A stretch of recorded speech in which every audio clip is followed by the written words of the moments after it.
an article in the Times of Israel, and not the article itself, the comments on the article proved that if the Haredim had their way at Sinai, we wouldn't even have Torah.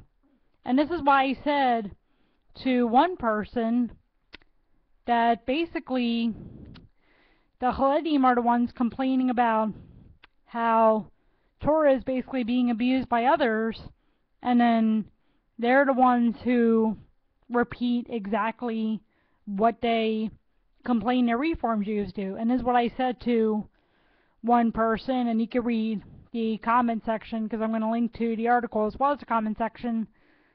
I said to the one person, people like the other person just don't care about what you're asking. They complain about Reform Judaism while they parrot the Jewishness is religious and not racial, Baba Mesa, and all while never minding that Deuteronomy 32 is quite clear that we're a quote-unquote race / ethnos. And when they basically lost the argument that, first of all, Jewishness is primarily patrilineal. Secondly, the daughters of Zelophehad had to inherit through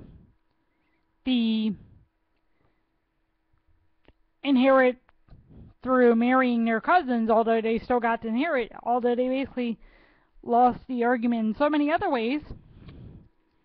Even though, as I said, I myself have my disagreements with the Reform movement. When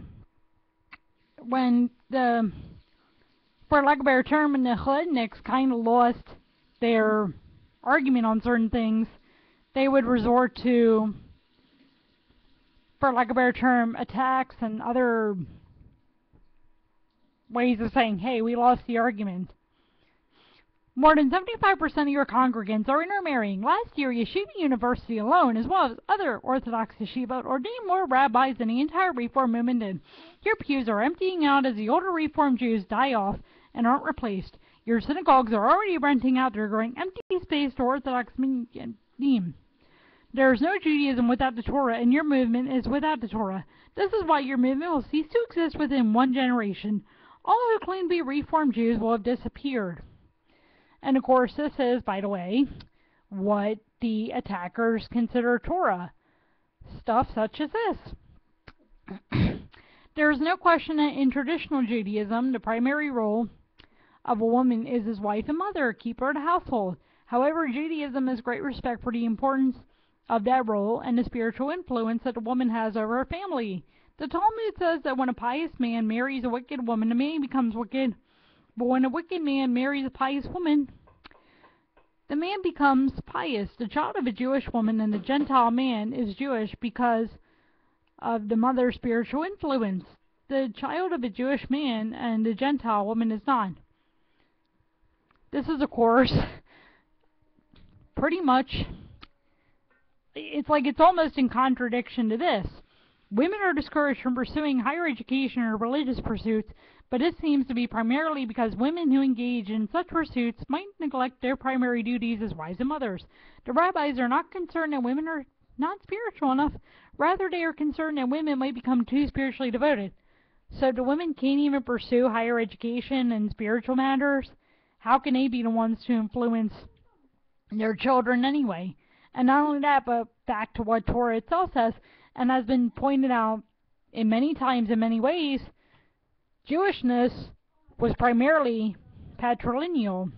For example, and the heads of the fathers' houses of the family of the children of Gilead, the son of Machir, the son of Manasseh, of the families of the sons of Joseph, came near and spoke before Moshe, and before the princes, the heads of the fathers' houses of the children of Israel. And by the way, of course, the daughters had to marry into their father's tribes. And some people would argue, well, Jewishness is passed through the mother, but the tribe is passed through the father. You can't have it both ways.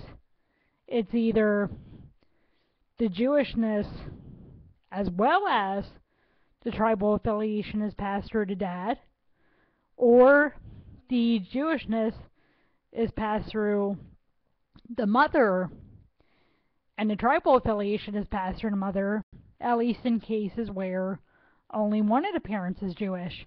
So basically, those who are saying they're Reformed Jews don't have the Torah, and then they're saying all these things. It's like, well, wait a minute, you know. So you're saying the Reformed Jews don't have Torah, yet you want it both ways, and you know, you can't have it both ways, and so what else is there? And especially, by the way, the worst of the attacks that the Haredniks have when they... Did you just call them Haredniks? The worst of the attacks that the Haredniks have when they can't win an argument is this. So the one who had asked about... The one whose question I addressed after he had asked, and, you know, I said that basically, unfortunately, the Haredniks do not care about what he's asking. Someone attacked him with this. If their mothers are Jewish and they are Jews, if not, then not, and with intermarriage rates of more than 70%, these heterodox movements will cease to exist because their population will no longer exist as Jews within one generation.